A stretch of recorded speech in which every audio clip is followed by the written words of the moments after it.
എല്ലാവർക്കും പുതിയൊരു വീഡിയോയിലേക്ക് സ്വാഗതം. ഉരുൾപൊട്ടൽ മനുഷ്യനിർമ്മിതമാണോ? മരം വെട്ടുന്നത് കൊണ്ടാണോ ഉരുൾപൊട്ടൽ ഉണ്ടാകുന്നത്? മണ്ണിടിച്ചിലും ഉരുൾപൊട്ടലും വ്യാപകമായ നാശം എല്ലായിടത്തും ഉണ്ടായിക്കൊണ്ടിരിക്കുകയാണ്. പല കാലങ്ങളിലായി ഇങ്ങനെയുള്ള അനർത്ഥ സംഭവങ്ങൾ ലോകത്തിലുണ്ടായിക്കൊണ്ടിരിക്കുന്നു, പ്രത്യേകിച്ച് കേരളത്തിൽ. ഇങ്ങനെയുള്ള വിഷയങ്ങൾ ഉണ്ടാകുമ്പോൾ പെട്ടെന്ന് ഇതേ സംബന്ധിച്ചുള്ള ചർച്ചകൾ വരികയാണ്. അത് കർഷകർ കൃഷി ചെയ്യുന്നത് കൊണ്ടാണ്, മരങ്ങൾ വെട്ടി കൃഷി ചെയ്തുകൊണ്ടാണ് ഇങ്ങനെ പ്രശ്നം ഉണ്ടാകുന്നത് എന്നൊക്കെയുമുള്ള ചർച്ചകൾ പലപ്പോഴും കാണാറുണ്ട്. എന്നാൽ ഇത് സംബന്ധിച്ചുള്ള പഠനങ്ങൾ നടത്തുന്നവരോ അല്ലെങ്കിൽ ഇതിൻ്റെ വസ്തുത മനസ്സിലാക്കിയോ അല്ല പലപ്പോഴും അഭിപ്രായങ്ങൾ പറയുന്നത് മനസ്സിലാക്കാനായിട്ട് സാധിക്കുന്നുണ്ട്. ഞാൻ താമസിക്കുന്ന അല്ലെങ്കിൽ എനിക്ക് പരിചയമുള്ളവരിടത്ത് തന്നെ 5-6 പ്രാവശ്യം ഉരുൾപൊട്ടൽ ഉണ്ടായിട്ടുണ്ട്. 2 പൂർവികർ പറഞ്ഞു കേട്ടതും 4 നേരിൽ കാണാനിടയായിട്ടുണ്ട്. അതുപോലെ തന്നെ ഭൂമി ഇടിഞ്ഞു താഴുന്നത്, കെട്ടിടങ്ങൾ ഇടിഞ്ഞു താഴുന്നത്, കിണറുകൾ ഇടിഞ്ഞു താഴുന്നത് ഒക്കെയും കണ്ടിട്ടുണ്ട്, കാണാനിടയായിട്ടുണ്ട്. ഇതിനെക്കുറിച്ചൊക്കെ നമ്മൾ പരിശോധിക്കുമ്പോൾ മനസ്സിലാക്കുമ്പോൾ പ്രകൃതിയിലുണ്ടാകുന്ന ദുരന്തങ്ങൾ എല്ലാം മനുഷ്യനിർമ്മിതമായവ അല്ല. മനുഷ്യൻ്റെ നിയന്ത്രണത്തിന് അതീതമായ പല കാര്യങ്ങളും ഇന്ന് പ്രകൃതിയിൽ നടക്കുന്നുണ്ട്. നമ്മൾ നോക്കിക്കഴിഞ്ഞാൽ ഉരുൾപൊട്ടലുണ്ടായ മേഖലകളിൽ ധാരാളം മരങ്ങൾ കടപുഴകി വീണ് നമുക്ക് കാണാം. അതുപോലെ തന്നെ വൃക്ഷങ്ങളുടെ ഗണത്തിൽപ്പെട്ടതാണ് തേയില. അത് വെട്ടി കുറ്റിയായിട്ട് നിർത്തി പടർത്തി അതിൻ്റെ തേയില എടുത്ത് കൊളുന്തെടുത്ത് തേയില ഉൽപ്പാദിപ്പിക്കുന്നുവെങ്കിലും വൃക്ഷങ്ങളുടെ ഗണത്തിൽപ്പെട്ടതാണ്. വലിയ തായ്വേരുകളുള്ള ഒരു വൃക്ഷമാണ് തേയില. വലിയ മരങ്ങൾ മാത്രമല്ല, തേയിലത്തോട്ടങ്ങൾ പോലും പിഴുത് എറിയപ്പെട്ട ഉരുൾപൊട്ടലാണ് നമുക്ക് കാണാനിടയായത്. ഉരുൾപൊട്ടലിനെ കുറിച്ച് ചിന്തിക്കുമ്പോൾ പ്രത്യേകിച്ച് മലമ്പ്രദേശങ്ങളിലുള്ള മണ്ണ് വളരെ പശിമയുള്ളതാണ്, നേർത്തതാണ്. കൂടുതൽ വെള്ളം വീഴുമ്പോൾ അരിപ്പൊടി വഴിയുന്നത് പോലെ കൊഴിഞ്ഞു പോകുന്ന മണ്ണാണ്.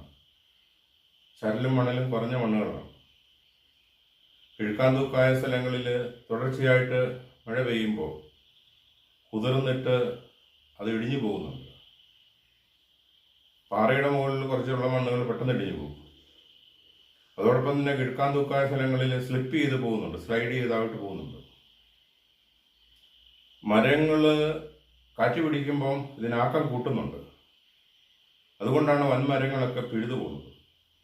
മരങ്ങളെ സംരക്ഷിക്കുമ്പോൾ അതിൻ്റെ ഷെയ്ഡുകൾ കുറച്ചിട്ട് വൃക്ഷത്തിൻ്റെ ശാഖകളൊക്കെ മുറിച്ച് നിർത്തുകയാണെങ്കിൽ കാറ്റിൻ്റെ അപകടങ്ങൾ അധികം ഉണ്ടാകുന്നില്ല. കഴിഞ്ഞ മാസത്തിൽ ഇവിടെ പലയിടങ്ങളിലും ആഴ്ചകളോളം കറണ്ടില്ലായിരുന്നു. വൈദ്യുതി നിശ്ചലമായി പോയത് പലയിടത്തും മരങ്ങൾ കടപുഴകി വീണതുകൊണ്ടാണ്. വൃക്ഷങ്ങളുടെ ശാഖകൾ നിയന്ത്രിക്കാതെ നിർത്തിയതുകൊണ്ട് പലപ്പോഴും റോഡ് സൈഡിലിരിക്കുന്ന വൃക്ഷങ്ങൾ മറിഞ്ഞ് വാഹനങ്ങളുടെ മുകളിൽ വീണിട്ടുണ്ട്, സ്കൂളിൻ്റെ മുകളിൽ വീണിട്ടുണ്ട്, ആളുകൾ മരിച്ചു പോയിട്ടുണ്ട്. വൈദ്യുതി ലൈനിൽ നിരന്തരം ഇങ്ങനെ വൃക്ഷങ്ങൾ വീണുകൊണ്ടിരിക്കുകയാണ്. വൃക്ഷങ്ങളില്ലാത്തതല്ല, വൃക്ഷങ്ങൾ വളരെ കൂടുതൽ കർഷകർ നട്ടുപിടിപ്പിച്ചിട്ടുണ്ട്, സംരക്ഷിച്ചിട്ടുണ്ട്. എന്നാൽ അതിൻ്റെ ശാഖകൾ വെട്ടി നിയന്ത്രിച്ച് നിർത്താത്തതാണ് പലപ്പോഴും അപകടങ്ങൾ ഉണ്ടാക്കിയിട്ടുള്ളത്. ഞാൻ നേരിൽ കണ്ടിട്ടുള്ള ഭൂമിയിലുണ്ടായിട്ടുള്ള ഉരുൾപൊട്ടലൊക്കെയും വൃക്ഷങ്ങൾ കടപുഴകി വീഴുകയാണ് ചെയ്യുന്നത്. പ്രത്യേകിച്ച് കാറ്റും മഴയും ഒന്നിച്ചു വരുമ്പോൾ കുതിർന്ന മണ്ണിൽ നിൽക്കുന്ന വൃക്ഷങ്ങൾ കാറ്റിന് പിടർന്നു വീഴുകയാണ് ചെയ്യുന്നത്.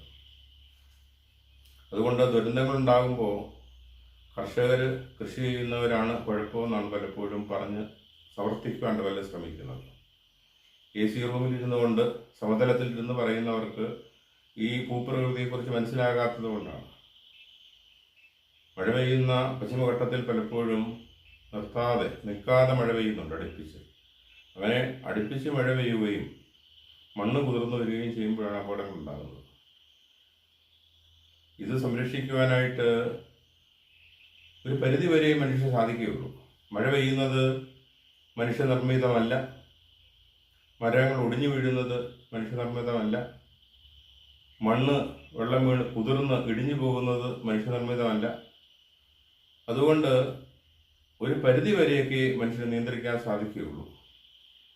അപകടങ്ങൾ ഒഴിവാക്കാനായിട്ട് കിഴക്കാന്തൂക്കായ സ്ഥലങ്ങളിൽ ഭവനങ്ങൾ നിർമ്മിച്ച് താമസിക്കുന്ന കഴിവതും ഒഴിവാക്കുകയും, മറ്റൊന്ന് നദീതീരങ്ങളിൽ, തോടിൻ്റെ തീരങ്ങളിൽ ഒക്കെ അകലം പാലിച്ച് വീട് വെച്ച് നമ്മൾ താമസിക്കുന്നതാണ് കൂടുതൽ ഭദ്രതയുണ്ടാക്കുന്നത്.